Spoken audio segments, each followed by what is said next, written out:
Okay, so I can't believe I'm saying this, but I think we might actually get a Super Mario Galaxy 3, and here's why. So let me first talk about the latest Nintendo Direct, because Nintendo went all out in terms of Galaxy fan service. We first, of course, got a look at the brand new Super Mario Galaxy movie, which, by the way, was probably the most exciting announcement from this Direct. Then we got Galaxy 1 and 2 on the Switch, which is also nice. Same cannot be said for the price tag, by the way. Then we even got some overpriced Galaxy Amiibos, classic, and even Rosalina's storybook IRL. But here's where it gets really interesting. Rosalina's storybook from Galaxy 1 actually got new pages in this port, and this is what one of them says. Goodbye to those we met on this journey, I will cherish the memories forever, and to those we will meet on the next journey, hello. Now, what do you mean by next journey? Now, of course, Nintendo could just be alluding to Mario Galaxy 2, but why would they even add new pages in the first place? And they even added some new music? I mean, there must be a reason why they did all of this, right? Actually, maybe not, since Nintendo doesn't really need a reason to add anything at this point. But I think it's only when you start looking at the bigger picture that everything suddenly starts to make sense. I mean, sure, we now got all of this amazing Galaxy fan service, but do you guys remember Sparks of Hope, which only released like 2 years ago? I mean, the whole game was literally Galaxy themed for some reason,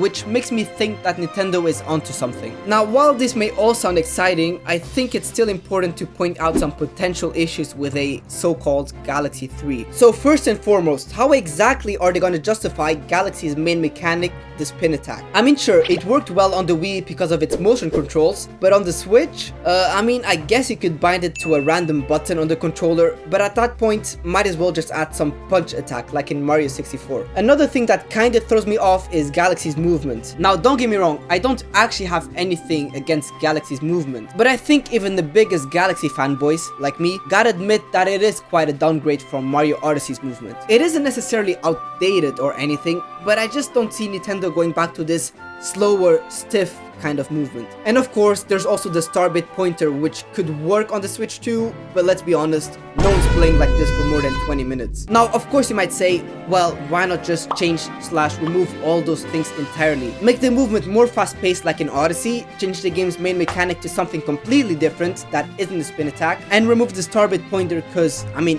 who used that thing anyways? But then I gotta ask, is that still a Galaxy game at that point, or is it more something like a Super Mario Universe or Super Mario Journey, or you get what I mean. So yeah, while Galaxy 3 is more likely than ever to happen, I still think Nintendo is building up to something even bigger than a Mario Galaxy 3. I think we might get some sort of mix of Galaxy and Odyssey, an open-world Mario game that plays in space or in a similar setting, combined with a fluid, fast-paced movement like in Odyssey. And I gotta say, after playing Donkey Kong Bonanza, I really do think that this team got what it takes to make this the greatest video game of all time. So let's just wait off a bit more, and I'm sure we'll get some news about the next big 3D Mario soon enough. I hope.